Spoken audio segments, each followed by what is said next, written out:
It's a Tuesday night, and you're sitting on the floor of your new apartment because the couch hasn't arrived yet. Your laptop is open on a cardboard box you're using as a table. The banking app takes a second to load, and then it's there. 289011. Not a lot. Not nothing either. It's the first number that's ever been entirely yours. No parents checking it. No roommate splitting it, just yours. Your new job pays $52,000 a year. After taxes, that's a little over $3,500 a month. Rent on the studio you picked, the cheapest one within 20 minutes of work, is $980. So you do the math the way everyone does at 24 so quickly, quietly, a little afraid of the answer. There's an email sitting unread in your inbox from HR, subject line, enroll in your 401k. You almost close it. You don't understand what a match is yet, not really. But you understand one sentence in the email. The company will match 100% of your contribution, up to 4% of your salary. You don't fully get the mechanics. You get the shape of it. If you don't put money in, someone else keeps money that was supposed to be yours. You set your contribution to 4% and close the laptop.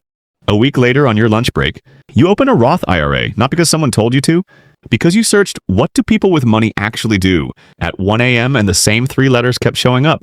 You fund it with $200. You buy one fund, a total market index, because the article said not to overthink it. And for once, you don't. $200 becomes an automatic transfer. Same day every month. You forget about it almost immediately, which turns out to be the whole point. Age 26, the guy in the next cubicle. His name is Marcus. He sits 2 desks over and leases a Dodge Charger the color of a fire truck. He tells the story of the payment more often than anyone asks to hear it. $540 a month. Basically nothing, he says. Like it's a fact he's proud to know about himself. You still drive the Corolla. You bought used at 19. It has 96,000 miles on it and a rattle in the dashboard. That comes and goes with the weather. Marcus invites you to Nashville for a bachelor party. Flights, a hotel block, a boat rental on day 2. He does the math for you out loud. The way people do when they've already decided you're in. 600, maybe 7 with the extras. You say you can't make it.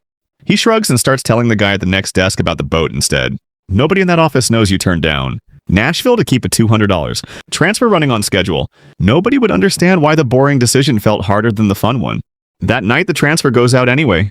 You barely notice.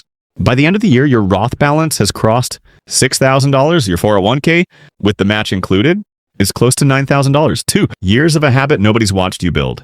Age 29, the year it gets tested. The market drops 19% over 5 months. Not a headline you clicked on it, just a color on an app. Red, then a deeper red. You check it the way you check the weather, out of habit, not worry. Except this time the number is smaller every time you look.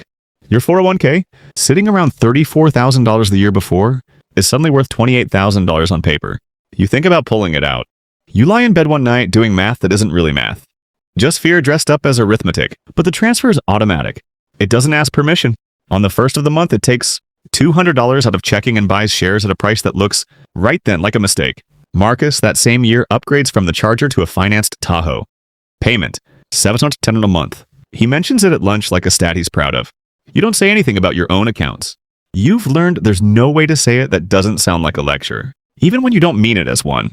The market recovers eventually, the way it almost always does if you leave it alone long enough. But recovery isn't the part that stays with you. What stays is the 5 months you didn't touch anything. Age 32 to what the car costs you at dinner. You've moved cities for a promotion. New title, same nervous system. You're seeing someone, her name doesn't matter for this story, but the dinner does. It's a nice place. She orders the ribeye without blinking. You order the salmon. Not because you can't afford the ribeye. Your accounts have quietly crossed $61,000 combined by now, but because ordering it would mean explaining later why a guy who orders a $34 ribeye also drives a Corolla with a rattle in the dash. That conversation has never once gone well for you. She asks what you drive. You tell her. Something shifts in her face. Small, quick, gone before you're sure you saw it. The texts get shorter over the next week. By the following one, they stop. You never find out for certain if it was the car. You suspect it. You'll never get to ask. What you do know, Marcus, 3 months later, gets denied for a second auto loan because his debt-to-income ratio is not where the bank wants it. He doesn't mention that one at lunch. Age 36, the number nobody sees. Your combined accounts, Roth 401k, a taxable brokerage. You opened 2 years back, I cross. $214,000. The spring you turn 36. You know the exact week because you're sitting in a parking lot waiting on a curbside order, and you open the app out of the same old habit, and you just stare at it a second longer than usual. Nobody in your life knows this number exists. Not your parents, not your coworkers, not the woman you've been seeing for 8 months now. Helena, a physical therapist who laughs at the wrong parts of your jokes on purpose, just to see if you'll notice. One night, at your kitchen table instead of a restaurant, you tell her. You turn the phone around. She reads it twice the way you read your first paycheck at 24, like the number might rearrange itself if she looked away and back. She doesn't ask how much. She asks, why didn't you tell anyone before? You don't have a clean answer. The honest one is that telling people turns a number into a conversation, and you've spent 12 years choosing the number over the conversation. You marry the following year. 40 people, a backyard, a rented suit. Total cost under $8,000, less than what a coworker spent on a single weekend in Cabo the same summer. Age 40, what it actually bought you. You're sitting in a meeting that looks like every other meeting you've sat through for 15 years, and something happens that has nothing to do with the meeting at all. You do the math in your head, the same way you've done it since 24 at a cardboard box you used as a table. The 401k, the Roth, maxed most years now, the brokerage account, a small rental property you and Elena picked up 3 years ago that pays for itself and then some. Combined, $600 to $12,000. Not a milestone anyone announced. No notification. Just a number that quietly crossed a line. While you were paying attention to something else. Marcus, 2 cubicles down these days, is still leasing something new every 3 years. He mentioned last week he's refinancing his house to cover a renovation he hasn't started.